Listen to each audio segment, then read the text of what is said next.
और यहाँ पे कम से कम हमारे विदेशी पर्यटक नहीं भी आ गए होंगे तो 25 से 30 देश के लोग यहाँ पे पहुँच चुके होंगे। बात करते हैं उनके साथ, बहुत अच्छे गेस्ट आते हैं यहाँ पे और उनके साथ अच्छे हर एक दिन अच्छी अच्छी बातें सीखने को मिलती है, हमारे बच्चों को मिलती है, हमको मिलती है। लोग गांव में हमारे बीच में जो गेस्ट आते हैं वो कैसे रहेंगे, कैसे क्या वो ऐसी मिट्टी में रह सकते हैं। तो मैंने एक रूम से स्टार्ट किया, तो इसमें मेरी फैमिली का बहुत ही सहयोग रहा। मेरे परिवार, जो मेरी घरवाली रही, मेरी मम्मी पापा का, यहाँ पे लोग गेस्ट आए, उनका बहुत अच्छा रिस्पॉन्स रहा, जो जितने अच्छे गेस्ट आए। नमस्कार, मैं हूं सपना पांडे और आप देख रहे हैं देवभूमि डायलॉग। इस समय पे मैं खड़ी हूं टिहरी गढ़वाल के नैलबागी गांव में। जब अक्सर हम पहाड़ों की बात करते हैं तो पलायन, छूटते हुए गांव अक्सर हमें दिखाई देते हैं। पुराने घर बंजर होते हुए हमें दिखाई देते हैं। लेकिन ऐसे ही इस गांव में हम आज खड़े हैं जहां 99% पलायन हो चुका है। उसके बावजूद भी एक युवा साथी ऐसे हैं जिन्होंने इस गांव को आबाद रखा हुआ है। आप देख सकते हैं इस समय पर मैं खड़ी हूँ चलो डांडा होमस्टे में। इस होमस्टे को एक युवा साथी ने बनाया है जिनका नाम जितेंद्र है। चलिए उनसे बात करते हैं, उनसे जानते हैं इस होमस्टे के बारे में। जितेंद्र जी नमस्कार। नमस्कार। सबसे पहले मैं देवभूमि डायलॉग का हार्दिक स्वागत अभिनंदन करता हूँ और बहुत बहुत आभार है आप लोग यहाँ पहुँचे इतनी दूर, क्योंकि ये सड़क से 4 किलोमीटर दूर है। तो आपका धन्यवाद करना चाहता हूँ। जी, मैं आपसे सबसे पहले जानना चाहूँगी कि कहाँ से इसकी शुरुआत हुई, कैसे आपके मन में ये विचार आया? ये मेरे विचार आया कि जैसे आजकल लोग ना गांव में पलायन कर रहे हैं, तो मैंने भी मतलब जो मेरी जर्नी काफ़ी लंबी रही, मैंने एनजीओ सेक्टर में काम किया है। तो हमने एक प्रोजेक्ट में काम किया था कि कल्चर आंगन टूरिज्म प्राइवेट लिमिटेड कंपनी में काम किया था। तो उसमें हम ऐसे लोगों के पास गए जिनको होम स्टे के बारे में ABC भी पता नहीं थे। तो उन लोगों को हमने बहुत समझाया कि कैसे, तो लोगों की ये विचार था कि लोग गाँव में हमारे बीच में जो गेस्ट आते हैं वो कैसे रहेंगे, कैसे क्या वो ऐसी मिट्टी में रह सकते हैं।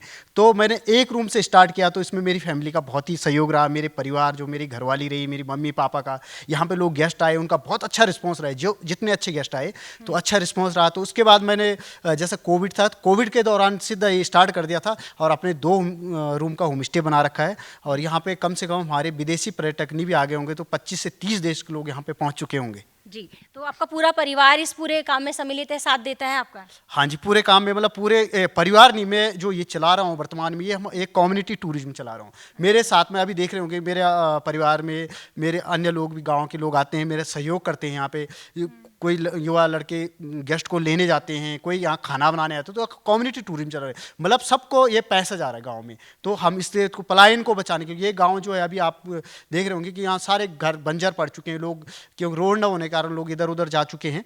तो जो पलायन के कारण, तो ये पलायन बचाने के लिए और अपने नेचर को बचाने के लिए मैंने अपनी जड़ें को मजबूत रखा है और गांव में होम स्टे बनाए। कोई नीचे सड़क में भी बना सकता है, लेकिन लीज को लेकर अलग कई तरीके थे। लेकिन अपने घर पे ही जो उत्तराखंड टूरिज्म की थीम है कि आपका वहाँ पे फैमिली होनी चाहिए, सड़क से थोड़ा दूर हो, हम अपना प्रकृति को उनको दिखाएं जो गेस्ट आ रहे हैं हमारे यहाँ।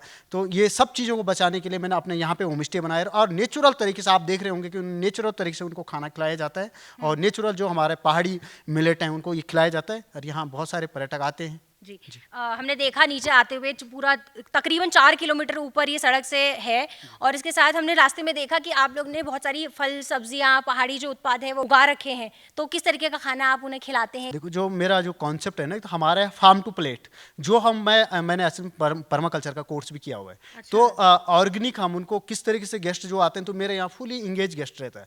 यहाँ पे जो भी गेस्ट आता है तो सबसे पहले हम तो उनको, मैंने नेचरलिस्ट का कोर्स भी किया हुआ है। तो नेचरलिस्ट उनको जंगल में ले जाना, जंगल ट्रेस कराना, फॉरेस्ट वेदिंग कराना, ट्री, मतलब बहुत सारे पार्ट आता है फॉरेस्ट वेदिंग में। तो ये सब चीज़ उनके साथ जंगल में करता हूँ। बर्ड वाचिंग कराना, बटरफ्लाई वाचिंग, फ्लोरा के बारे में जानकारी देना, जो हमारे मेडिसिन प्लांट है उसके बारे में जानकारी देना। साथ में जो हम खेत में उगाते हैं, तो खेत में क्या है कि गेस्ट को जो भी हमारे खेत में वही लोकल खिलाते हैं। जैसे हमारा झंगोरा हो गया, कोदा हो गया, ये सब चीज़ें, हमारी पत्ता गोभी यहाँ पे उगती है, सब चीज़ें साथ में। अभी आपने देखा होगा जो आप, मैं रोजमेरी का काम कर रहा हूँ, ये गेस्ट के लिए मतलब हम लोग ना यहीं उगा रहे हैं, ऑर्गेनिक रोजमेरी, उसी की चाय हम उनको देते हैं, कंडाली का साग देते हैं गेस्टों को। तो पहाड़ी उसमें कोई भी हमने वो नहीं किया मतलब।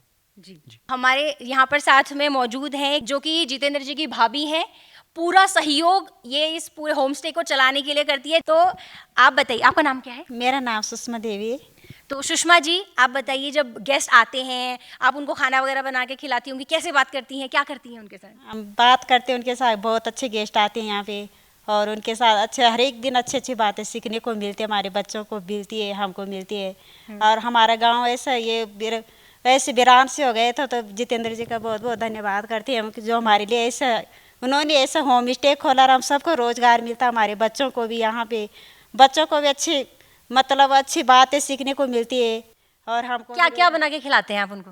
हम वो घर का खाना खिलाते हैं, दाल हो गई, रोटी हो गई, सब्जी हो गई, चटनी हो गई। पहाड़ी खाना खाने के बाद क्या बोलते हैं लोग? बोलते हैं कि बहुत अच्छा खाना है, बहुत खुश होके जाते हैं वो गेस्ट, बोलते हैं कि पहाड़ का खाना हमको बहुत अच्छा लगता है। तो हमको बोलते हैं कि बहुत बहुत धन्यवाद आपको, आपने इतना अच्छा खाना खिलाया हमको।